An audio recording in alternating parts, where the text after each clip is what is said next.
Eu sou membro da Comissão de Educação, tenho acompanhado todas as reuniões. Durante elas, sempre trago à discussão a questão da segurança nas escolas.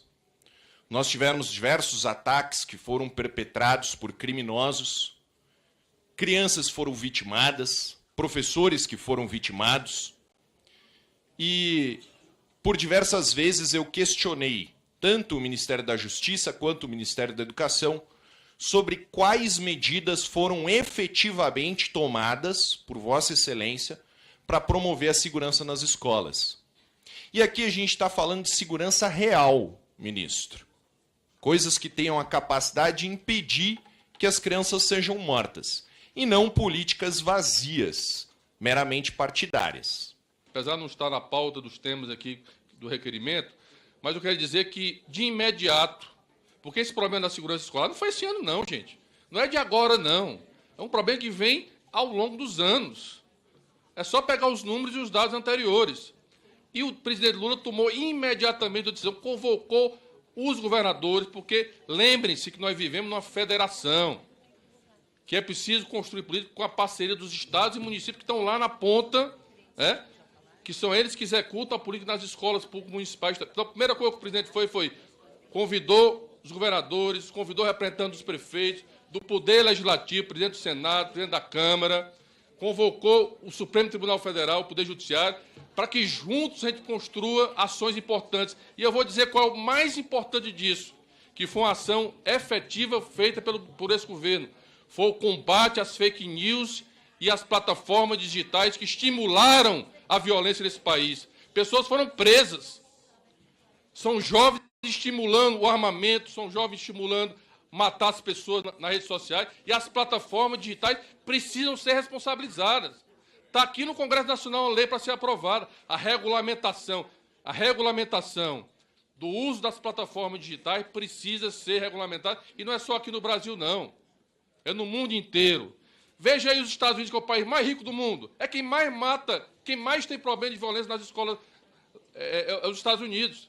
Então, isso é um problema complexo, tem que olhar para a questão das plataformas digitais. Várias pessoas foram presas ao longo desse período, fruto de uma ação articulada do Ministério da Justiça com os estados. Nós repassamos, meu caro deputado, 3 bilhões de reais para os municípios e estados, liberamos, para que eles pudessem investir em infraestrutura necessária, permitir, porque nem podia usar esse dinheiro do PDD para isso. Nós mudamos a resolução do FNDE para permitir que os estados e municípios, as escolas, pudessem investir nisso. Estamos construindo ações de formação, criamos um grupo de trabalho para construir uma política nacional, que inclusive foi aprovada aqui no Congresso Nacional.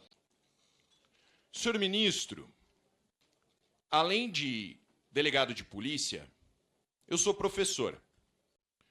Todo professor compreende que a construção do conhecimento e, portanto, a educação, ela depende do reconhecimento de significado de certo e errado. É absolutamente impossível conhecer se não é possível dizer se aquilo é certo ou errado. Nesse sentido, eu gostaria da opinião de Vossa Excelência sobre a questão de número 89, que consta na última prova do Enem. Recebi essa questão aqui de diversos alunos, senhor ministro. Sei que não é a sua competência escolher as questões, mas acredito que é vossa competência conhecer o conteúdo delas. A lógica do agronegócio, o modelo capitalista, subordina homens e mulheres à lógica do mercado. Fatores negativos: mecanização pesada, pragmatização de seres humanos e não humanos, violência simbólica, superexploração, violência contra pessoas. E a resposta, pasmem, gabarito. Os elementos descritos no texto a respeito da produção demonstram que há um cerco aos camponeses, inviabilizando a manutenção das condições para a vida. Outra pergunta para Vossa Excelência: quem são os camponeses? Os mais de 28 milhões de trabalhadores, de homens e mulheres do campo? Esses são os camponeses que estão sofrendo violência? Não venham me falar aqui do MST. O MST não produz um dia de consumo para a população do nosso país. Nós representamos quase 30% da arrecadação, do PIB. Eu vejo que o governo não respeita o agro. Todo mundo gosta de falar que o Brasil é o celeiro do mundo, que alimenta 1 bilhão de pessoas, e o Enem faz uma questão dessa. E eu não estou falando, ministro, não é o deputado Zucco. É a Frente Parlamentar da Agropecuária, são os deputados, são os senadores, são os sindicatos rurais. Quero dizer que o Enem não há menor interferência do Ministério da Educação ou deste governo nas provas do Enem. Aliás, deputado, a comissão que elaborou essa prova foi na comissão do seu governo. Os professores foram selecionados em 2020, os itens foram criados em 2021. Portanto, foi o seu governo que elaborou essas questões. E não há possibilidade, enquanto eu for ministro dessa educação, ter qualquer interferência. Obrigada, ministro. Deixa eu explicar uma coisa. Eu vou precisar ser um pouco... Pode terminar? Não. Ele vai encerrar a frase, obviamente, mas eu só quero explicar. Não há possibilidade de nenhuma interferência política deste governo em relação às provas do Enem. E, repito, os itens elaborados foram no governo passado. Foi testado em 2022.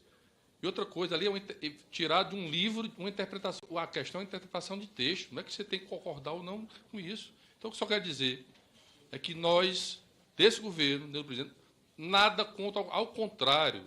Se tem um governo que apoiou a história do agronegócio, veja quando foi o agronegócio que cresceu mais no Brasil. Foi nos governos do presidente Lula. Então, não há essa questão. E outra coisa, não há menor possibilidade de interferência política dentro do Enem. Então, deixar isso muito claro. Estou sendo objetivo, né?